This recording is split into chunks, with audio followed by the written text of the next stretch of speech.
လုံနေတော့တ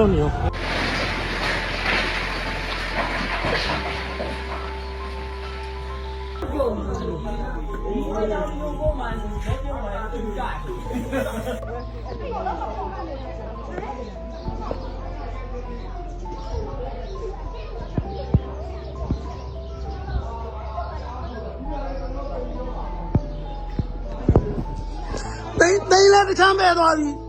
ဟုတ်တာပါဗျာတမခန်းဖျားမှာကျောင်းဆောင်တစ်ခုပြိုသွားပါတယ်ဒီဘက်တကြောလုံးပြုတ်သွားတယ်တကြောလုံးပြုတ်သွားတာအာ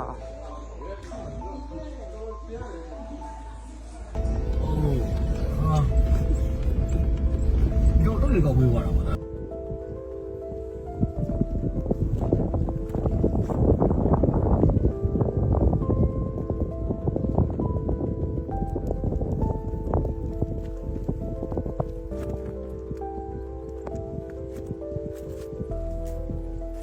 ပါဟိုတယ်အောင်မန်းပြိုသွားတာသူတွေအများကြီးရှိမှတင်တယ်နော်ဟောဘယ်လိုလုပ်ကြမလို့ဟာအလင်းလောက်တာငလင်းတအားချမ်းတယ်ဟိုတယ်အောင်မန်းပြိုသွားပါပြီဒီထဲမှာလူတွေအများကြီးပိတ်မိနေတယ်ဟိုတယ်အောင်မန်းပြိုသွားတယ်ဟာဟိုတယ်နောက်ပါကွာအောက်မှာလူတွေအများကြီးရတယ်တော့ကြရမှာ